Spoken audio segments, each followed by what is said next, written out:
자, 다음은 이제 12강 신소재로 왔고, 이제 신소재는 기존에 있던 물질을 변형을 시키거나, 뭐 성질을 변화시킨다거나, 아니면은 자연에 있는 물질을 모방한다거나, 이런 식으로 해서 소재를 개발해서 쓰는 것들을 통틀어서 신소재라고 합니다. 그래서 전기적인 성질을 변화시킨 신소재부터 알아보도록 하면, 전기적 성질을 변화시킨 거. 첫 번째가 탄소 원자로 이루어진 뭐 그래핀, 탄소 나노튜브, 플로렌 이런 것들을 들 수 있는데 다 탄소로 이루어진 거예요. 자, 그래핀은 이제 일단은 기본 자연에 있는 물질 중에서 흑연이라고 하는 물질이 있는데요. 이 흑연에서 한 층만 분리를 한 겁니다. 이 그래핀을 발견한 과학자가 노벨상을 탔어요. 그래서 이제 전기 전도성, 열 전도성이 높다. 그리고 얇고 투명해서 휘거나 구부릴 수 있는 소재입니다. 강도는 강철의 200배 이상 강하다고 해요. 그리고 탄소 나노튜브는 이 그래핀을 어떤 튜브 형태로 돌돌 마른 것을 말합니다. 튜브 형태로 변형시킨 것을 말하고, 역시나 전기 전도성과 열 전도성이 높고요. 강철의 100배 정도의 강도를 가지고 있는데 이 둘은 전기적으로 성질 변화시키는 것 자체는 어렵고 비용이 비싸기 때문에 아직 실질적으로 많이 사용되고 있지는 않다라고 보시면 됩니다. 흑연에서 분리했을 때 이 전기 전도성이 높아지는, 열 전도성이 높아지는 이유가 뭘까요? 네, 흑연 자체도 전기 전도성을 가지고 있죠. 고체인데. 근데 이제 구조 때문인데요. 이렇게 육각형을 이루고 있기 때문입니다. 육각형. 그럼 벌집 모양을 이루고 있죠. 이런 식으로. 자, 이렇게 벌집 모양을 이루고 있는 구조들을 한번 그려보면, 여기 보이시죠?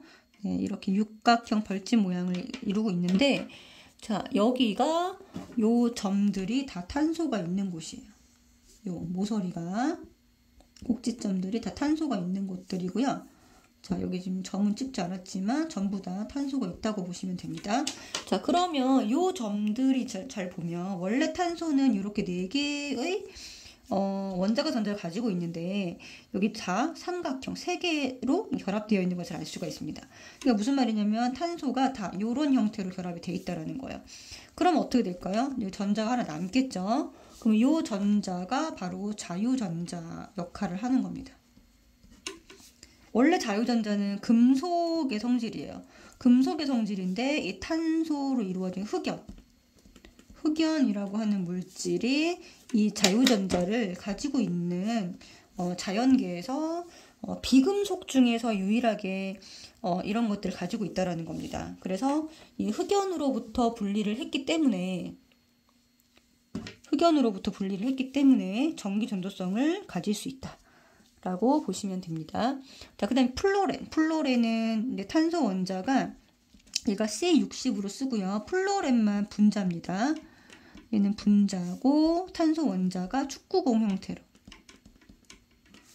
결합한 것을 얘기합니다. 내부 공간에 뭐 원소, 약품,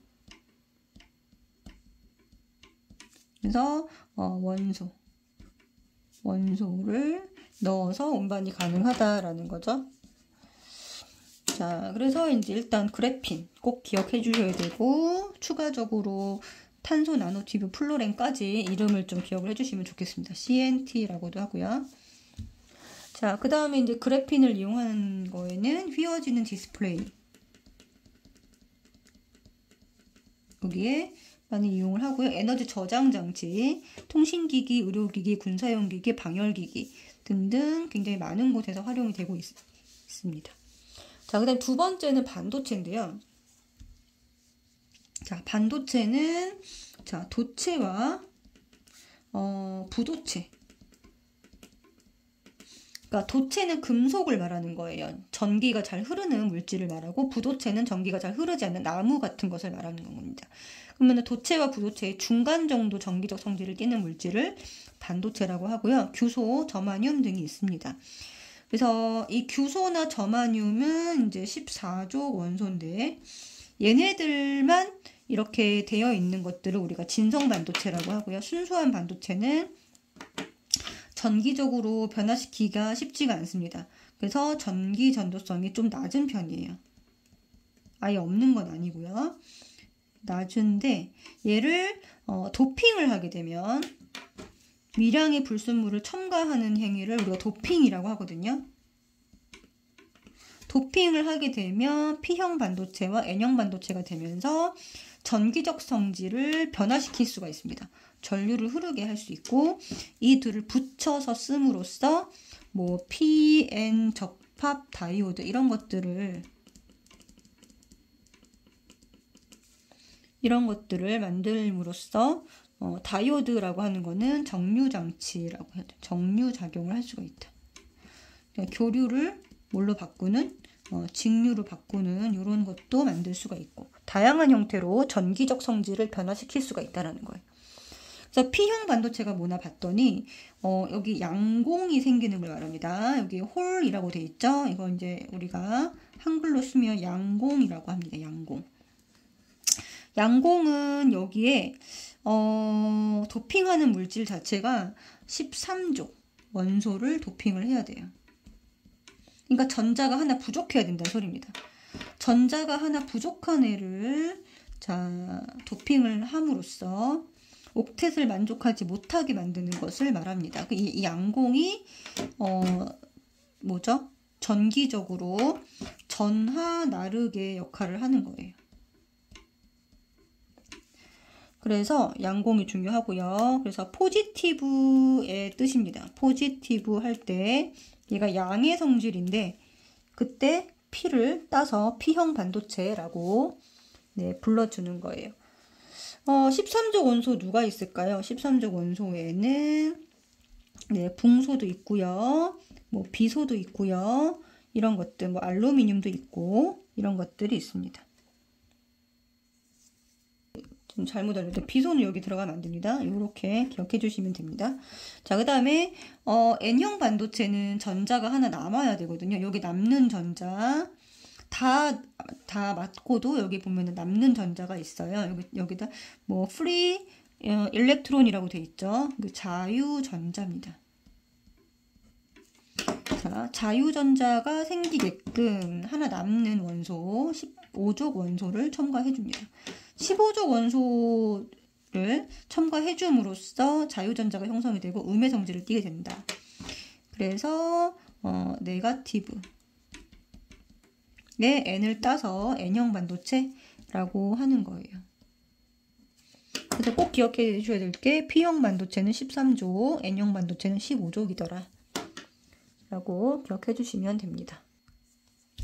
자, 그래서 다양한 반도체 소자들이 뭐가 있냐 봤더니 다이오드, 아까 얘기했던 PN 접합 다이오드 이런 것들이 있고요. 교류, 그러니까 계속 이제 전류가 방향과 세기가 계속 바뀌는 전류를 교류라고 하는데 이거를 정류작용을 통해서 직류로 바꿔주는 장치를 말합니다. 요거를 정류작용이라고 합니다.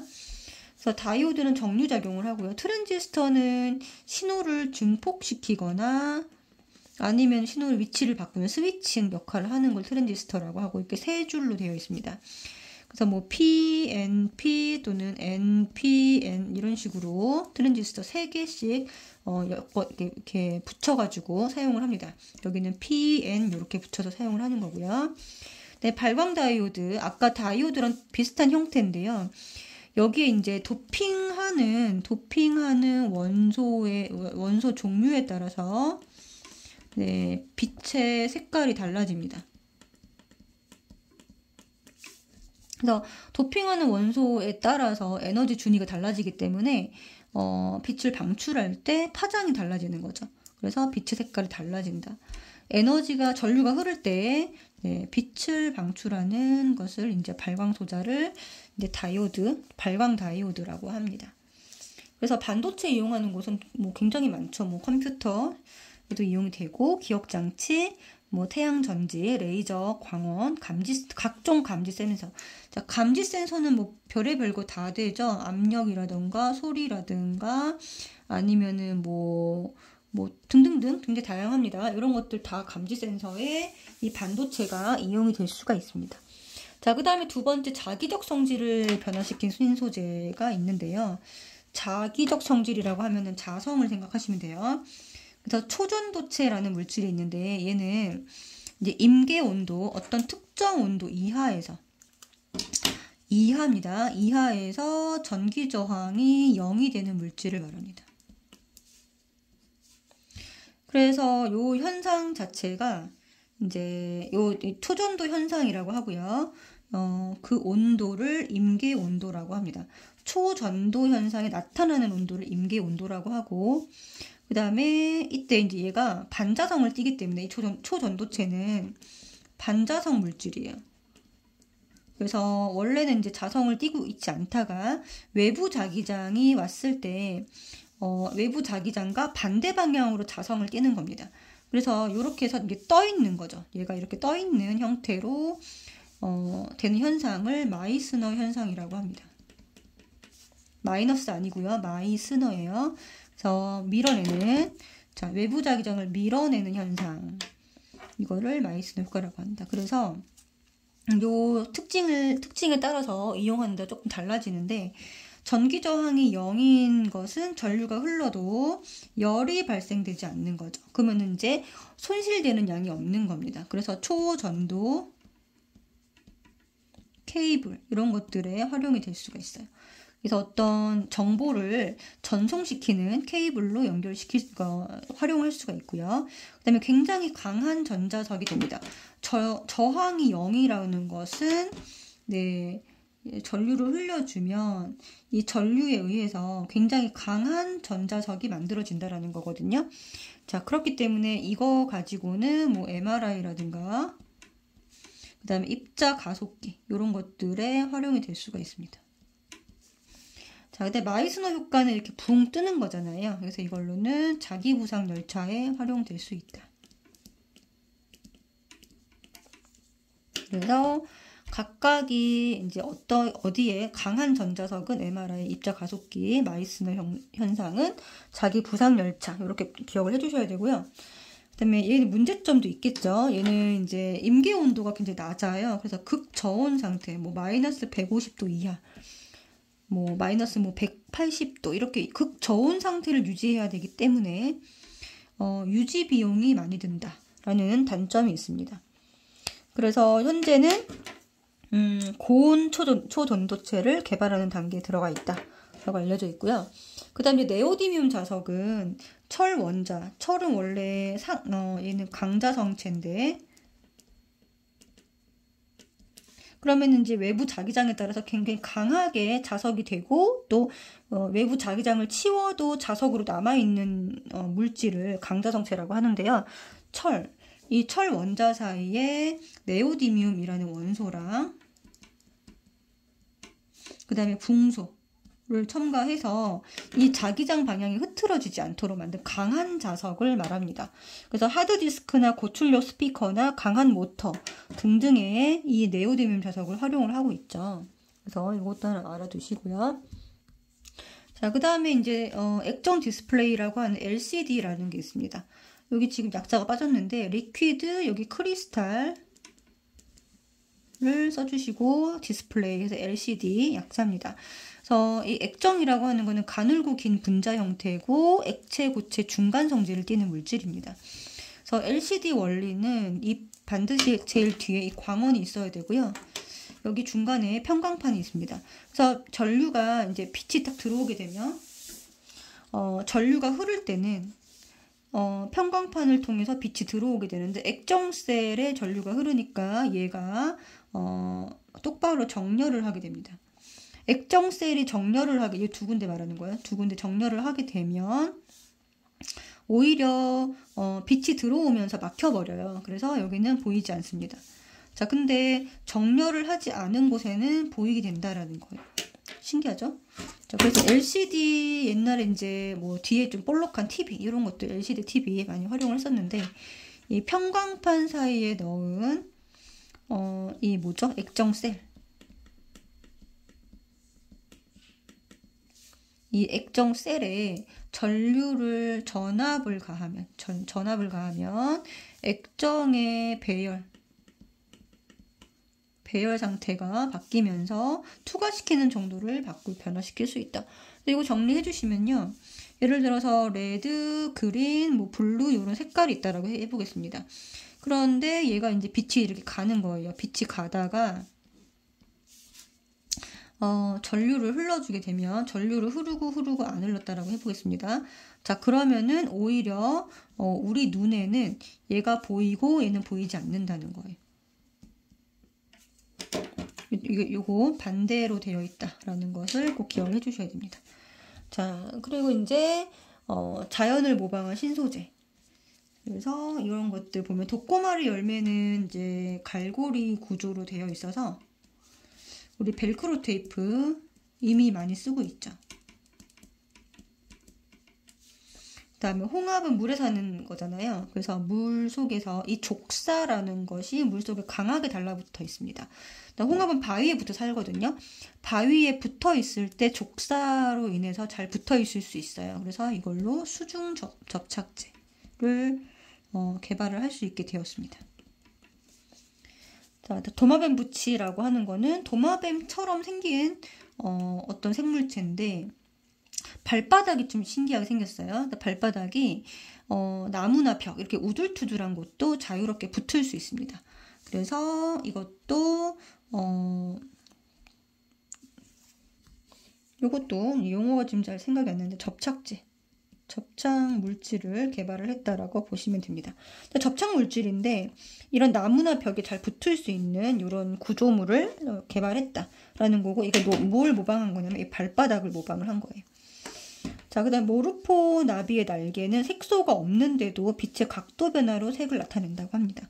그래서 이걸로 이제 모르포텍스 섬유를 만드는 데 활용을 하고 있고요. 연잎 같은 경우는 작은 돌기가 있어서 물을 잘 밀어냅니다. 그래서 이제 방수 페인트라든가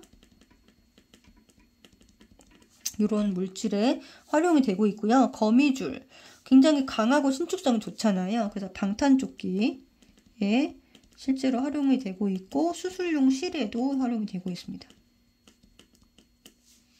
그래서 상어 비늘 같은 경우는 물의 저항을 줄이기 때문에 전신 수영복.